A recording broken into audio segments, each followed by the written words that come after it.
Hey everyone, welcome to a special bonus episode of Cross Culture Critic. I'm Chris. And I'm Joe. Welcome to the show. This is a show where we're just going to talk a little bit. We did a media dump episode a few weeks ago, and it was kind of popular, so I wanted to try and do that as a bonus, just talk about what we've been watching, maybe reading, listening to, and then we're going to talk a little bit of Marvel, since Infinity War is coming out very shortly. So how you doing, Joe? I'm hanging in. So I guess why don't we start with you? Have you been watching, listening to anything fun? Or I have.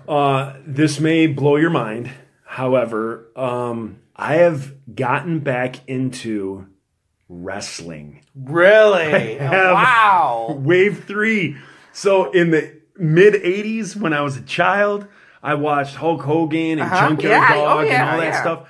And then got away from it, as we all do, and we grow up. And then when I was in the Insiders in like 96 through 99, wrestling was going through a major... one of the biggest peaks they've ever had in the history of wrestling, which was the big WCW versus NWO. Oh, is that when Hulk... My dad was watching it that way. Was that when Hulk Hogan was a bad guy? Yep, exactly. All that stuff. So then there was that huge wave of NWO and WCW. And then obviously it's come back with, The Rock and Brock Lesnar and some of the guys from today. So basically what I did was last week I was sitting there and I'm thinking about, I'm in the mood to watch a new show. I did one of those. We all have those times and we Facebook, what show should I watch or whatever. And I'm thinking, what do I want? I start flipping through stuff and I'm like, I want to get into something where it's more than just watching it. I want to get into something. And, I'm kind of thinking like, what would be like a good male soap opera? And as soon as those two words, or I guess 3 words, popped in my head, male soap opera. It's wrestling. It's wrestling. Yeah. And so on Hulu, I have Hulu Live. And so on Hulu, they have Monday Night Raw, Thursday Night SmackDown. They have one called NXT Next. It's kind of like the next superstars, like kind of like the minor league. And they have another one. And so it happened to be, I think it was a Monday night. And I was like, I'm gonna watch Monday Night Raw. So I turned it on, knew none of the guys, didn't know one single guy. So it's like I'm starting to get to know the new wrestlers and all these new guys. So while I'm watching it, I'm checking my iPad and stuff, and it hits me.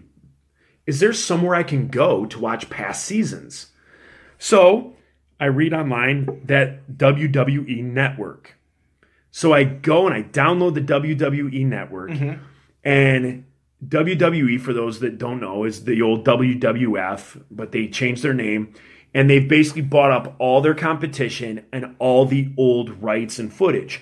So you can go to the NFL, you can go to the WWE Network and watch all past seasons of anything. Can you watch WrestleMania 3 from the Silverdome? Yes. I remember that from when I was a kid. Yes, I can turn that on in 5 minutes behind me on the television. So basically what I've done is I've gone back and I've started watching that 1996, my goal is through 1999, to go through and watch all that WCW, NWO, Goldberg coming in, the Wolf Pack, all those different things. I don't know half those names. Yeah, I'm going back through it, and it's tough because each episode is like 2 hours. Yeah. So I'm doing a lot of fast forwarding. I'm not really watching so much the matches, but the drama, the drama in between, and then with the WWE Network. The month that you subscribe to it, you get the first month free. And not only do you get the first month free, but whatever pay-per-view is that month, you get that for free.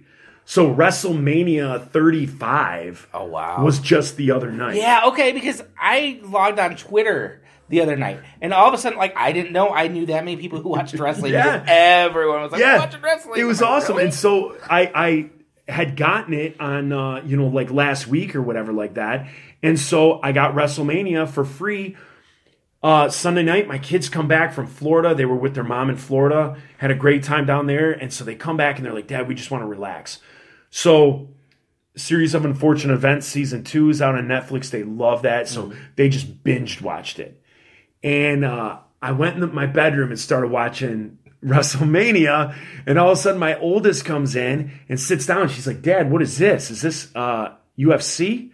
And I'm like, oh, Ella. So I gave her the synopsis of what professional wrestling is. Within 5 minutes, she was hooked. Wow. So we watched it she watched as much as she could before she went to bed on Sunday. Then on Monday, I was watching parts of Monday Night Raw, and she came in and she watched that with me. So she's stoked about getting into wrestling and, you know, just kind of watching it for entertainment wise. So so that's what I have been watching, which is even crazy to me. Yeah. Well, it's crazy, and I want to say, like, really? Like, people still watch wrestling. But if you think about, like, who's the number one star in the world right now? It's The Rock. The Rock. Yeah. And I haven't watched wrestling since I was maybe 10, but I like The Rock. But I love a good Rock movie. You want to know something else that's just bizarre is since you can go back and watch all those old seasons, and we're living obviously in the now, which is the future to 1997, if you're following me. What's crazy is you go back and you watch these episodes of like 1996 WCW, and at one point there were 4 men wrestling in the ring and 2 women outside the ring, like the managers. Yeah. And you could literally pause it and say, that guy committed suicide after he killed her. So Chris Benoit, he killed his wife. He murdered her. Wow. And then he killed himself.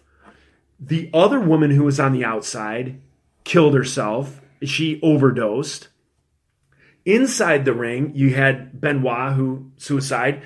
You had another guy who, Lex Luger, who, took so many steroids and drugs and all that stuff that his body just shut down. He was paralyzed.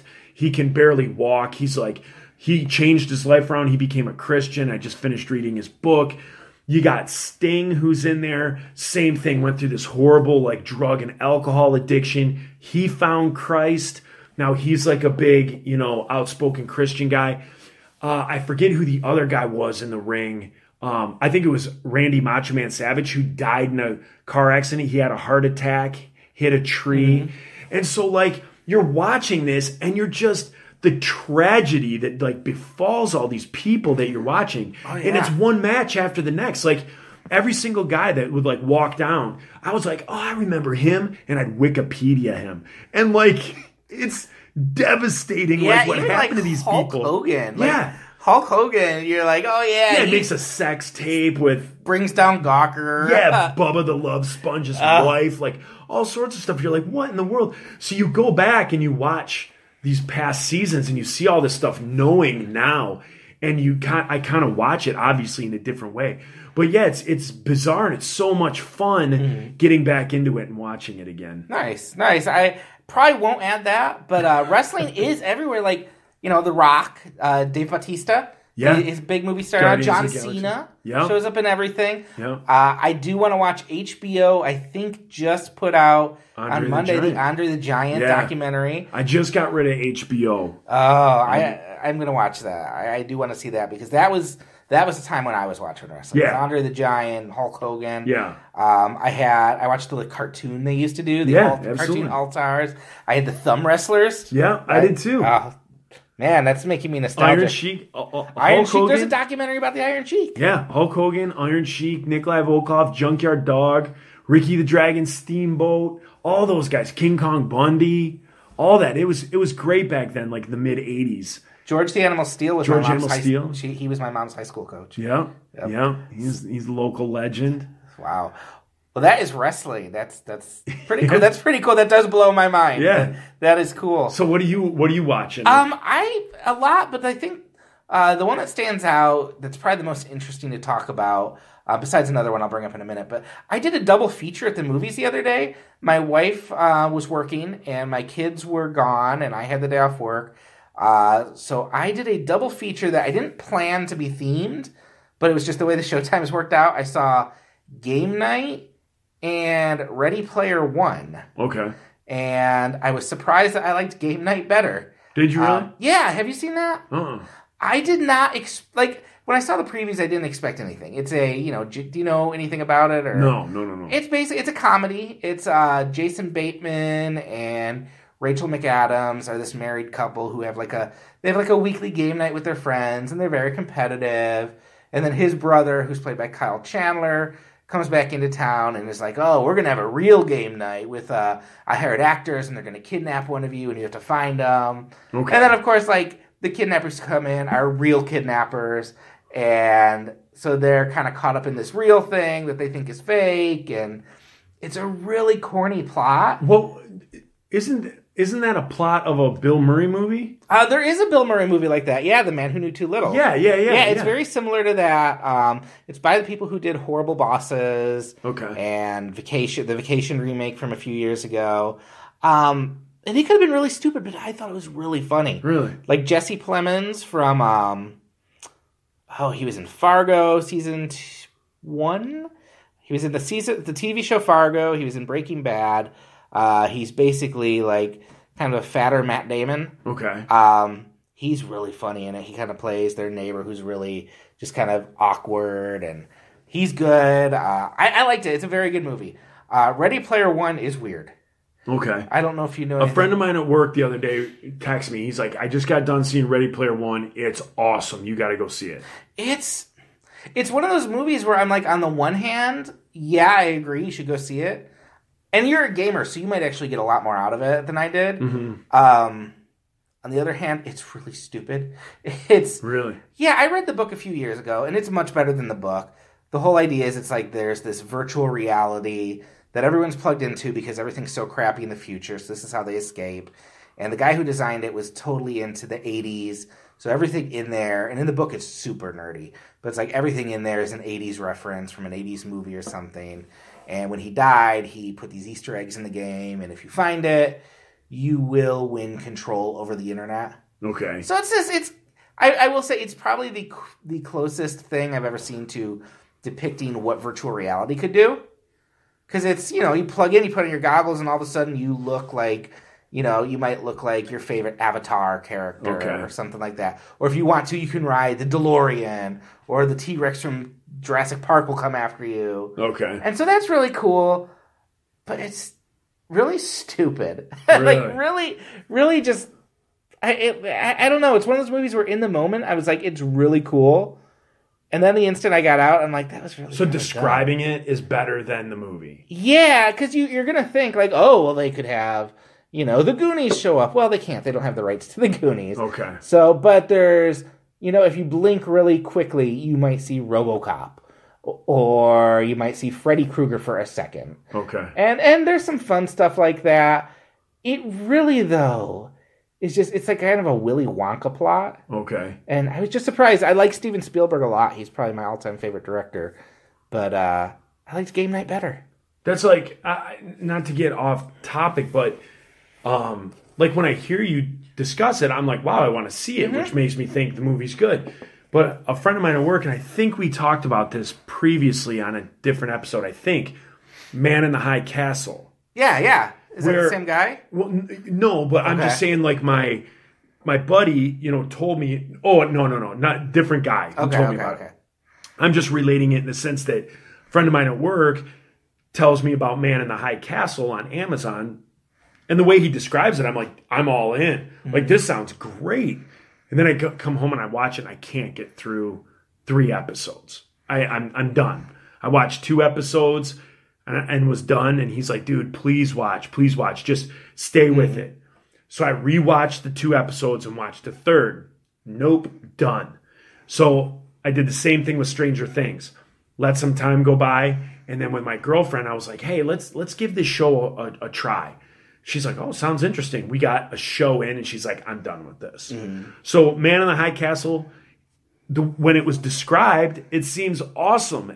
But I didn't like it. So the way you describe Ready Player One, it's like, yeah, I want to see that. Yeah, I don't know. Like, yeah, it's worth seeing on the biggest screen. If you go see it on a big screen. There is a sequence in the middle where they drop into a movie, basically. And that scene is really cool. Like there's some really cool action beats in it, but it's about 2.5 hours long, and I don't know. I just felt like the world building was kind of weak. Like, I didn't understand all the rules, and it's just a bunch of, like, geek speak. Like, a fanboy always knows a hater when he sees one, and stuff like that. Or like, someone's aunt's killed, and the way the guy gets mad is he doesn't say, "You killed my aunt." He says, "You killed my mother's sister." And just, like, I don't know. I expected a little bit more. But game night is definitely worth it. I like game night a lot. All right. So, you see anything else recently? No, but I am getting stoked that on Monday, The Greatest Showman comes out on DVD. I just watched it last night on digital. Okay. Did you watch it on iTunes? Amazon. Oh, really? Because I thought iTunes had the pre-release. I think iTunes had it like a week or two ago. Yeah. And I think it just came to Amazon really? a week after that. Oh, okay. Yeah, so I get like my hard copy of it on Monday through Amazon, and then with that, it comes with like the digital download or whatever. Okay. But that's what I'm stoked to get, because my kids and I saw that in the theater. They haven't seen it since. We only saw it the first time, but they like that soundtrack plays nonstop in my car, here at the house. Mm-hmm. That's always going. Like, they love that, and so that comes out Monday. Monday's my daughter's birthday, so it'll be fun to watch that again on her birthday. Yeah. Nice. Yeah, I had my kids last night. Well, I didn't have my kids; they live with me. Right. But my wife was out, so I was like, "Oh, we'll watch a movie." And my first thought, and I kind of still regret that I didn't do this. I was going to show my son Nacho Libre because good. it's such a good movie, but I couldn't remember if there's anything offensive in there. No, there's not. Okay, and I knew my daughter; she's 2, and she probably would be bored to tears and be acting up the whole time. So I'm like, well, they really like music. Like, they've been watching Frozen and Moana. So I'm like, I think you guys will like The Greatest Showman. It killed with them. Oh my gosh, they loved it. Oh, yeah? Like, they're dancing around. And I saw it in theaters, and I liked it in theaters. And it was kind of funny because I'm like, oh yeah, any scene where they're just talking, Right. But those music scenes are so good. Yeah, phenomenal. But what was even funnier is I think my son entered puberty watching it because Zendaya shows up. I told you. We talked about this. And Mickey doesn't care about girls at all. He's 6. He doesn't care about girls. But she shows up on that trapeze, and Mickey stops, stares at her. Dad, is that a woman? You're like, yes. I'm like, yes, it is, yes, son. It is. And I tell you, there's that one scene where it shows like her hip, and I'm like, it's like Zac Efron's in the background, and like her hip is in the foreground, and I was just like, hello, she is, she's definitely a legit star now. So yeah, that movie went over really well with them. I like it too. The only other thing I've been really watching is, have you been watching Roseanne? Yes. I really like it. I do too. Like, it's really, I've heard a lot of people complaining about it because, I mean, for people who don't know, Roseanne is back. Yeah. Which it's like getting the highest ratings in like 10 years of anything, so most people know it's back. I didn't watch it a lot when it was on in the 90s. Okay. My parents didn't want me to watch it, but I saw a few episodes. I really like it. Like, yeah. It's really interesting because I've heard a lot of people complaining. They're like, well, how dare they show a Trump supporter on TV? And I'm like, well, I think that's how families work these days. Right, like, what's wrong with that? Well, I'm like, honestly, yeah, I don't, Roseanne in real life is crazy. But when I hear her talking about her beliefs to her sister, that is my parents and me talking, like almost verbatim. Mm-hmm. Like, my mom would be the one to end a prayer with, "Thank you for making America great again." And I love that because I'm like, I don't think the show is necessarily a conservative show or a liberal show. In the 90s, it was a very liberal show, actually. Mm. But I think it is showing people have different views, and that's what's going on in our society now. And maybe the best thing we can do is let people sort through their views together. Right. No, absolutely. 1,000%. Like, it's not a show that's liberal. It's not a show that's conservative.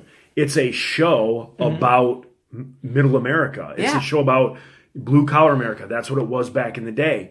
And I love the show. The joke writing, I'm sure, is going to get better. And they've lost a little. Like, she's slowed down a bit, comedy-wise. Absolutely. And they're acting like they're not in their groove yet. I mean, you figure Becky, she hasn't been acting in 20 years. She has, but it's been like indie roles. Oh, really?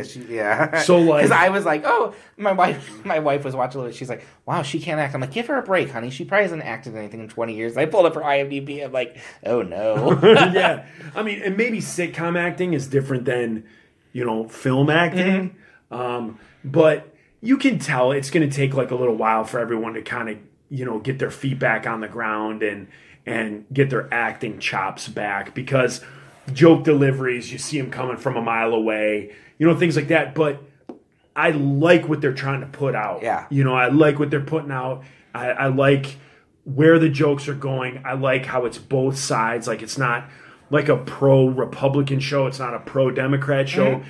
Everybody ribs with everybody, and that's what life should be. Yeah. It's just, hey, it makes the world go round. Your views help out a certain part of the population, and those people need to be looked after. My views look after a certain part of the population, and all those different things. And again, that's what makes the world go round. We don't have to hate each other because of it, but yeah, that's what I think the show is great for that. Yeah, and I will say, even though I think Roseanne's lost a step in comedy-wise, the girl who plays Darlene is still she's crack smart with her timing. She's the one that rebooted the show, correct? Yeah, and John Goodman, I will watch. I mean, that was what got me to tune in, because I love John Goodman. And I heard another thing. I don't know if we talked about this before, but I heard that Darlene was the one that wanted to reboot the show, whatever her real name is. Yeah, Sarah Gilbert. Sarah Gilbert. She's the one that wanted to reboot it, and she'd been bugging Roseanne, please do it, please do it, please do it. And Roseanne was like, no, because she didn't want to write.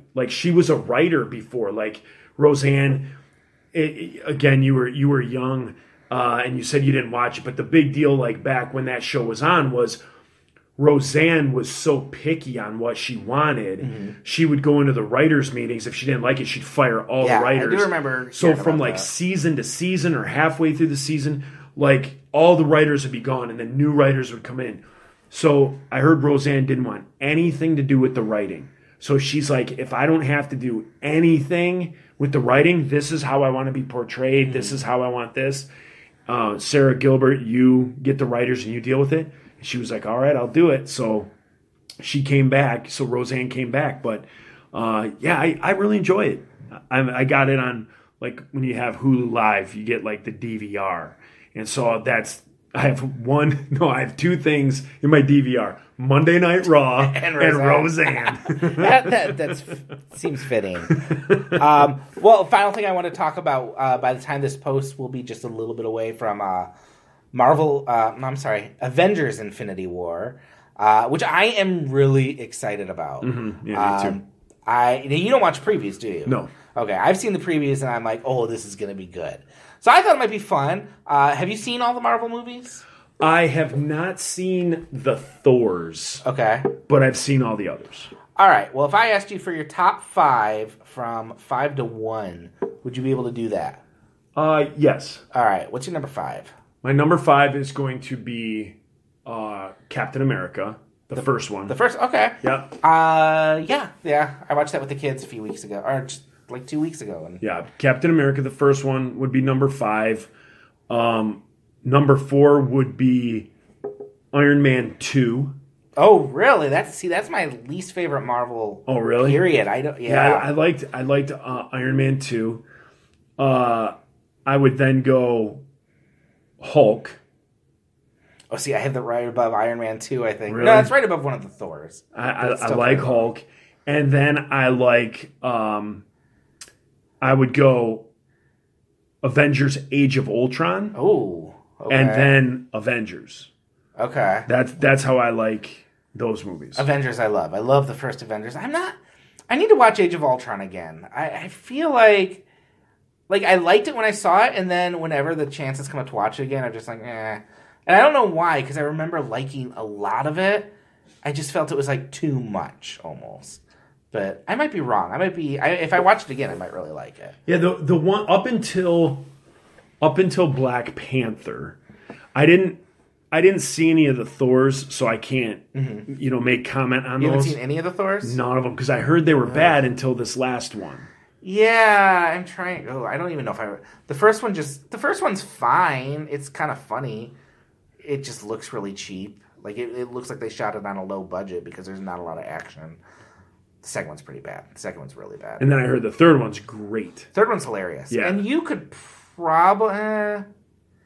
yeah, as long as you know who Loki is, there might be some plot things you miss, but it's so disconnected from everything in such a weird tone. Yeah. You'd probably be okay seeing But it. with the Thors removed, like, Black Panther took the cake as the worst of the Marvels. Oh, okay. The most popular Marvel movie. Yeah. It beat out Iron Man 3, which I thought was just garbage. Oh, see, I love Iron Man 3. Do you I really? love Iron Man 3. I couldn't stand that one. That's my favorite standalone Iron Man movie. Really? Yeah, but I'm a big fan. The writer-director Shane Black, he wrote Lethal Weapon and Last Boy Scout and did a movie called Kiss Kiss Bang Bang with Robert Downey Jr. that I love. And I love that it feels like one of his movies, down to like the weird twist in the middle with the Mandarin. And I kind of like that. I like that movie a lot. But it's been a long time since I've seen that one. Now, one that I may have to switch. Instead of my number 5 is Captain America, it's probably Winter Soldier. Captain America Winter Soldier. Okay, I do like that one a lot. So Captain America 2, Iron Man 2, Incredible Hulk, Age of Ultron, and then the first Avengers. Okay, my top 5, I would go number 5 would be Guardians of the Galaxy 2. Oh, totally forgot about those. I really liked that. I feel like that one didn't get appreciated as much. Those are great. Oh, I forgot about the Guardians. Oh, that's okay, because we're going to talk about them both. Because number 5 for me would be Guardians of the Galaxy 2, which was out last year, and I thought it was so much fun. It's fantastic. It's fantastic. It's really funny. I think its title sequence where Groot's dancing while they're like fighting the bad guy is like my favorite Marvel moment. I like that. Number 4 for me is Black Panther. Actually, I saw that again a few weeks ago with my wife, and I loved it. Like, I thought it was so good. 3 for me is Captain America: The Winter Soldier. I do like that one a lot. 2 is The Avengers, the first one. There was nothing. Like, I being in the movie theater watching that for the first time just was one of the most incredibly fun experiences I've ever had. Just people cheering and, like, breaking out in applause. It was so good. And then my favorites, I think, the first Guardians of the Galaxy. Yeah, you know what? It sucks because, for whatever reason, I totally forgot about those. And the way that I've always thought of them is number 1 and number 2. So when Guardians, the first one, came out, I told all my friends, like, by far that's the best Marvel. So if I have to, I'd cut Winter Soldier and Iron Man, and it's going to go Incredible Hulk, Age of Ultron, Avengers, Guardians, and then the number 1 is Guardians 2. Yeah. Yeah, that's how it has to go. I could go back and forth on which Guardians I like best. So that's kind of why I have them at 1 and 5, but... I noticed neither of us brought up Doctor Strange or Ant-Man, which I think are fine. Yeah, they're just in the middle there. Yeah. Civil War, I remember loving when I saw it. And now I think it's just like one great fight sequence in the middle of the movie. Yeah, see, the problem is I read the Civil War comic book series. And so the entire Marvel universe was wrapped up in the Civil War. Okay. And when it translates to the movie, it's like 4-on-4 or 5-on-5, is the Civil War. And so it's just like another one where you read a book like Maze Runner.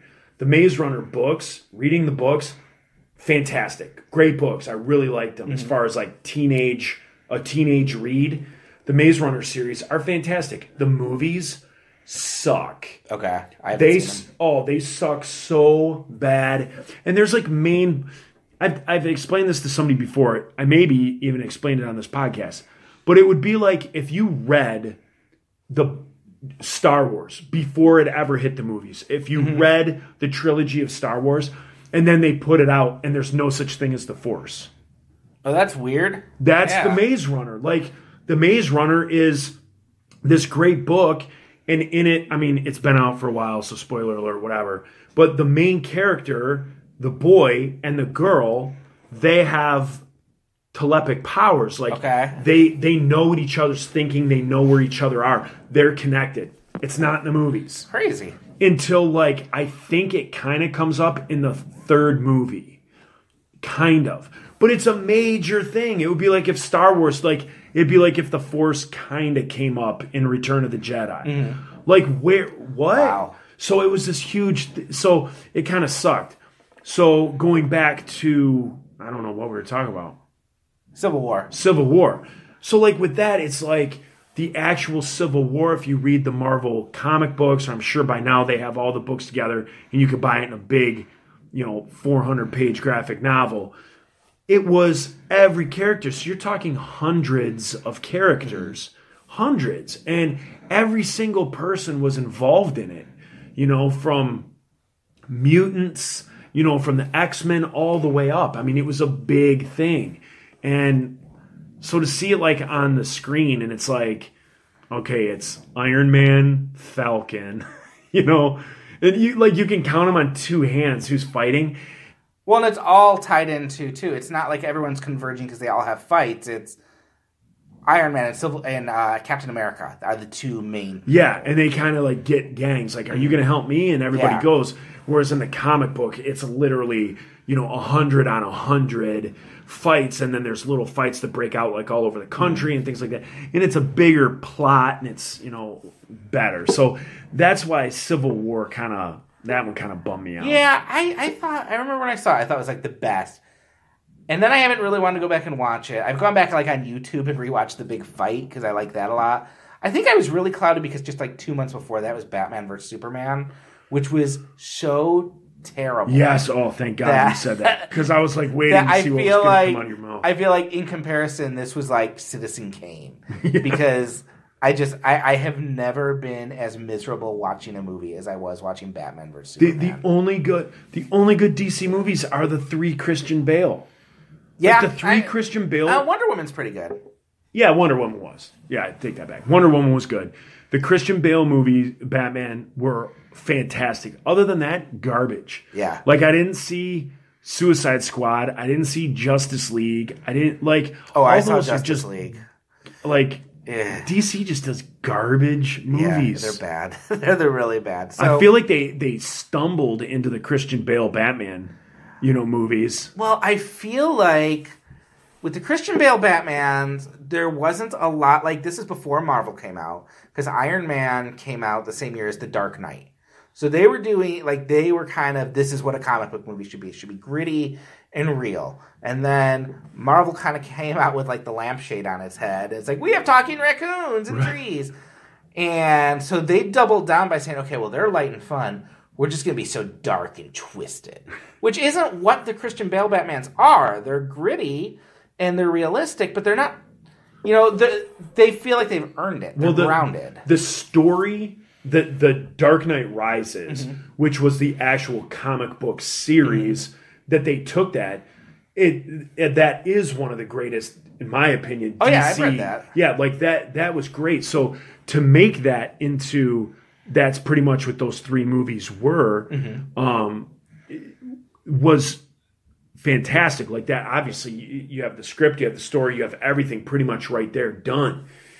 Past that, I mean, they did the Suicide Squad, and I don't think that's based off an actual comic storyline. I think I don't think it's a storyline, but it's characters. Right. I never saw it. Right. I understand the character aspect of it, but like, I don't know of people in my circle of friends that are like, dude, I just finished reading the last in the series of the Suicide Squad, and this was one of the greatest reads. Like, that's how it was with Dark Knight. That's how it was with Civil War. These other DC comics are just, like, growing up, I collected comic books. I loved them. And the thing was, DC was, it could have been summed up like, you know how like the newspaper has the comics in it, and in like 5 panels, the comic is summed up. It's like done in 5 panels. That to me is how DC always was. It was like growing up, it was like comet coming towards the Earth. Superman grabs comet, throws it away. The day is saved. Everyone loves Superman. So they were Superman. And then over here, it's like, you got Wolverine, who has no clue where he came from. He's a dark character. He's a jerk. Mm-hmm. He doesn't like people. People don't like him. But yet he still fights for good. And even though people, so there was like more to it, and there was like an onion there. Like there were layers to it, whereas like DC was just a rubber ball. Well, and it just occurred to me, I'm turning this into a whole episode now, because we've been going for a while, and I feel like we're just getting revved up on this. I feel like, okay, Superman, growing up, was always my favorite character. And I think it's because there was like the whole Death of Superman arc when I was in middle school. See, Doomsday is my favorite character, because he killed Superman. I always liked Superman because he was like, he was good, he was what you'd want a hero to be. He was good. But he was too good. Well, okay, but when you're a kid, that kind of stands out. And you had Batman to kind of level him off. So Batman was, he was good, but he was dark. He was darker. And I just didn't read Marvel growing up. I probably would have liked Marvel better. But, okay, so with Man of Steel, which was the first one they did after the whole Dark Knight one, they just decided, well, what if Superman... but he's mad the whole time. And he destroys everything and kills people. I'm like, okay. But then when it's like Batman versus Superman's already a dick.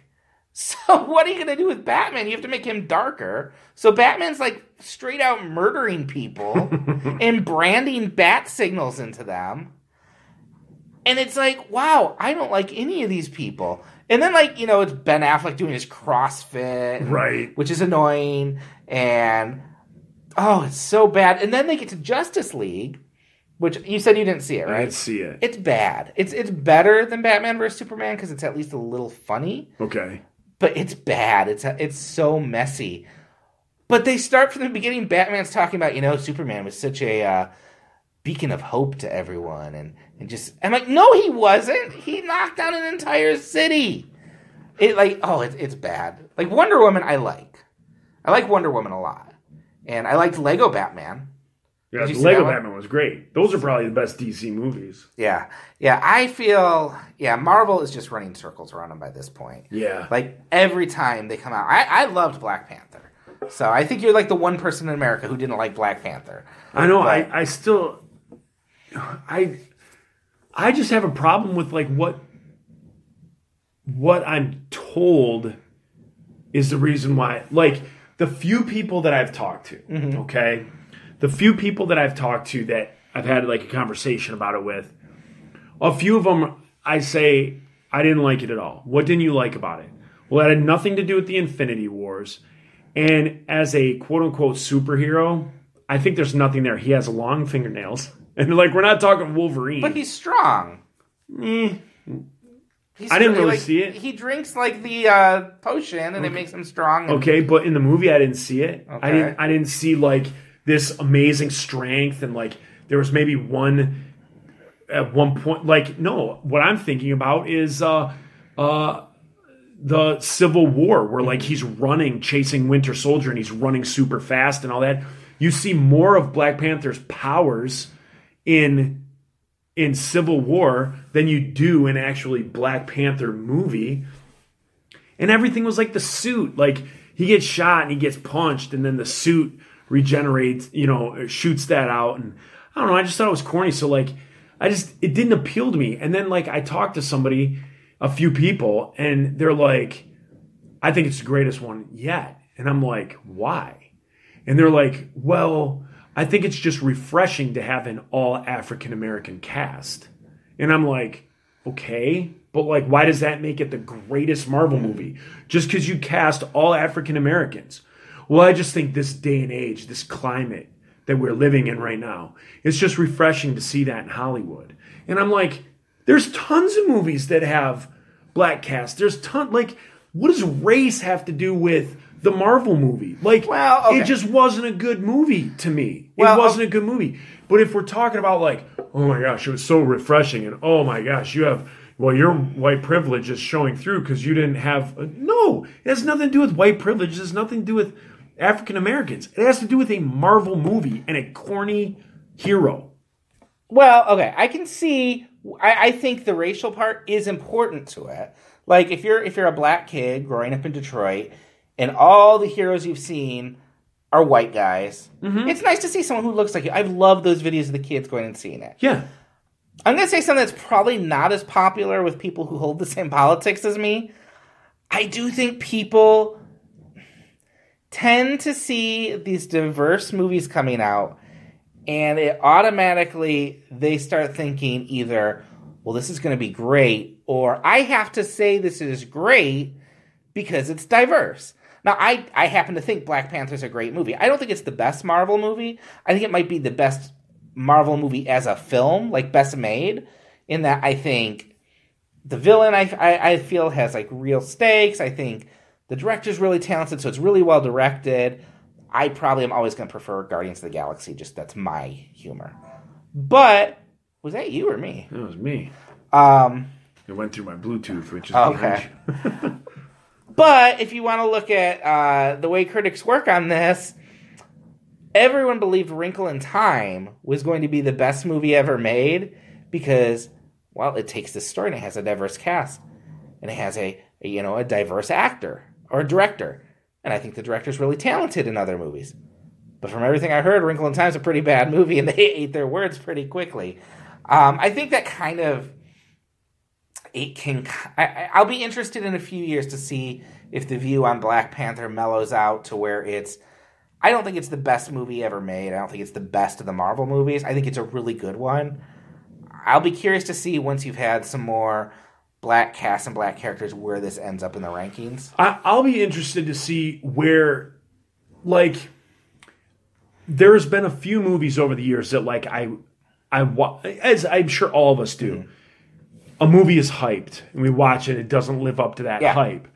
And then everything dies down and you watch it 2 years later, and you're like, wait a second, this isn't too shabby. Yeah. So I'm open to that. Like, but right now, being told by a few people that the reason it's so good is because it lines up with the climate of the times, and no, that doesn't make a movie good to me. Oh, I'd agree with that. And there's another reason that up until a year ago, or say 2 years ago, nobody even knew who Black Panther was because the comic book sucked. I think it's now like the top-selling DC comic. Exactly, because they knew it was coming out. They put writers behind it to, like, reboot it. You know what I mean? But, I mean, if you go to your comic book shop and you buy those old Black Panthers, I have old Black Panther comic books. And I bought them because the covers were cool back then. And I was like, oh, this is cool, Black Panther, yada, yada, yada. He's one of the original X-Men, all that stuff. But then you start reading it and you're like, no, this is terrible. Like, I can't even get, like, this is terrible. Okay. And so, so, like, they just weren't like comics that, like, you wanted to read every, they weren't, there's the top tier, your X-Men, your Iron Man, your Spider-Man. Black Panther was always, like, third tier guy. See, but I heard, like, that's interesting with the Marvels because Iron Man was the first movie they made. Iron Man wasn't a top tier, though, at that wasn't. Point. That was like Spider-Man, but they didn't own the rights. Hulk would have been their top selling at that point, like, in terms of who people know. Iron Man wasn't that way. Guardians of the Galaxy, no one knew about. No. I do think that's interesting how they've gone to kind of... Or Captain America, too. I remember, like, Captain America, everyone knew, but everyone's like, they're not going to do a Captain America. That doesn't work today. Right. And I think it's just so cool how they've been able to do these things that's going to be so stupid. And they're like, oh, yeah, no, it's our best movie yet. The raccoon, you're going to like this. Right. The one I feel like I should like more is Doctor Strange. I feel like I should like it more because it's like seems right up my alley, where it's it's kind of faith and it's spirituality, even if it's kind of like more Eastern. But I feel like it's just Iron Man. It's the same exact movie as Iron Man. It's like he's cocky. There's an accident. He's humbled. Now he's a hero. Well, but that's all of them, pretty much. Yeah, but I feel like this is like right down to he has the redhead girlfriend who would be with him, except he's just a little too cocky. Like, same exact thing. I mean, and there's a lot I like about Doctor Strange. I can't buy Benedict Cumberbatch with that accent either.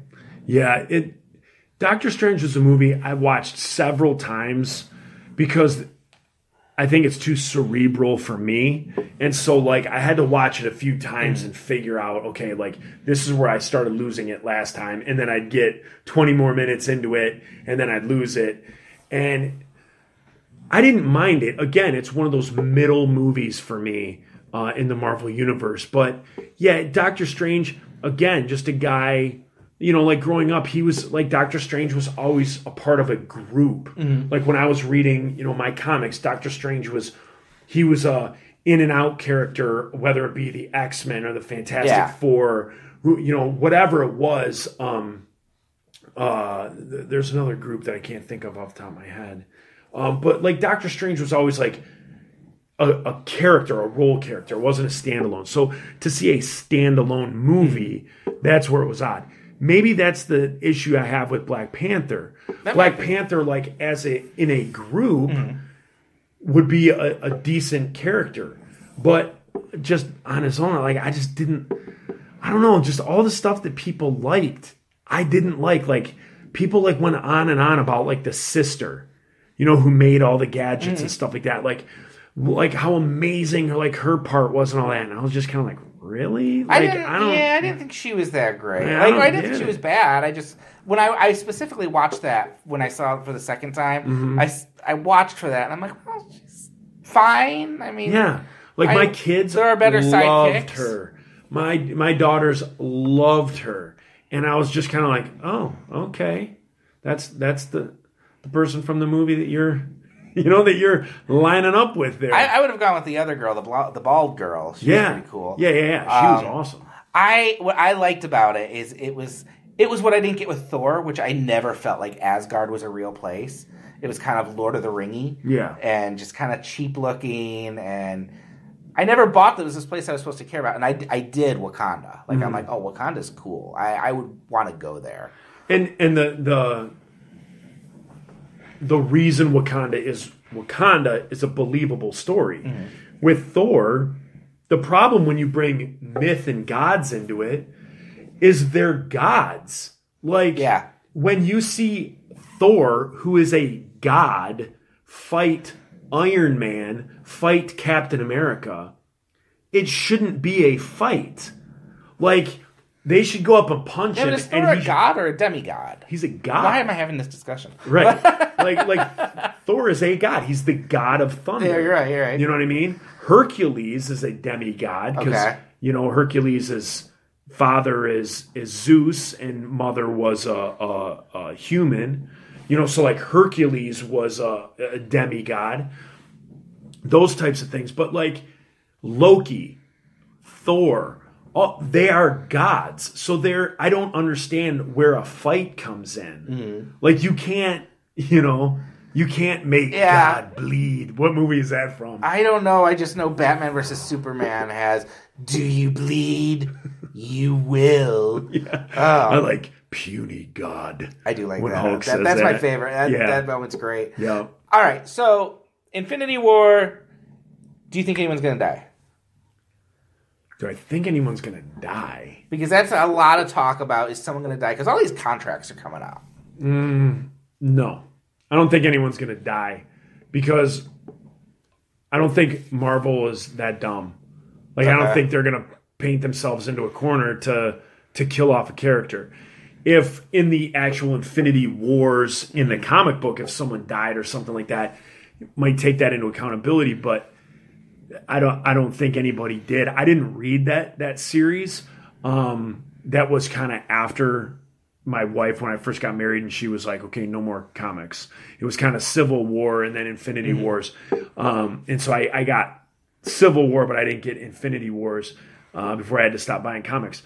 But I don't think anyone's going to die because I don't think in a Marvel world, Marvel would take that stand. Like, they leave every door open for every... Yeah. And if it's the last, isn't this supposed to be the last of these three generations? Like, there's not going to be more... Like, they've been a little unclear of how this is working out, because there is a fourth one that they've been filming alongside of this. Okay. But they're not revealing the title because they said, well, the title's a spoiler. Okay. And so we can't say what the title is until after you've seen this movie. But it'll be out next year. Okay. I kind of don't think things will be too good for Captain America. Like, that's my hunch. Well, because in the comics, I know, like, other people have taken the Captain America mantle. Right. So that's kind of lined up. Well, he becomes U.S. agent. and or Bucky becomes U.S. agent, and Captain America kind of goes underground. But that was all part of like the Civil War. Okay. And so that's why, again, that's another big reason why the Civil War was just so screwed up, because in a 2-hour thing to have everything that went into the real Civil War. So that's weird to me, like, because I think you can continue going with the Captain America, movie series, where if you killed him off in Avengers, all the movies have connected up until now. So why would you kill off Captain America and like you couldn't keep that? Yeah, you could, because Chris Evans' contract, I think, should be up. And I think he's talked about, I don't want to do it anymore. I'm just done. So then you just have, like, Bucky or Falcon be Captain America. Okay. So I see what you're saying. Like, you're saying the Steve Rogers may die. Steve Rogers. But the character of Captain America will continue. Yeah. Oh, yeah. Okay, I can see that. Or the thing my wife has predicted, she feels like time travel will come into it somehow, because there's the whole time stone thing. And that at the end, they'll send him back to the 40s. So he can have his little dance and everything. Oh, that's and I would like that, because I'm like, oh, then you know what? Sign Chris Evans up for some more movies. Make some World War II set Captain America movies. I would be down for that. Yeah. So that's Avengers Infinity War. It's out in a week. So Is it really a week? Well, it'll be a week from when this posts on the 20th, because I've decided this is going to be a whole episode. We went a long time, and there we go. It's good stuff. There you go, people. It's a bonus. Yes. And so, yeah, a week from now, me and you will be going to see Amy Grant. Yeah. And Amy Grant. I'm sure that will fit into the podcast. Meet and greet. I'm going to fart right next to her. That's going to be great. So in the meantime, where can people find you, Joe? You can find me on iTunes with the Insiders. You can find me on Cal Cagno, Calcagno, Cal Cagno Radio Podcast. And you can find me on Xbox at Joe Insider. I think is my Xbox name on there. I think that's about it. Cool. I am on Twitter at Mere Chris-ianity. I am on Pathos at Mere Chris-ianity. And we'll be back next week. See you.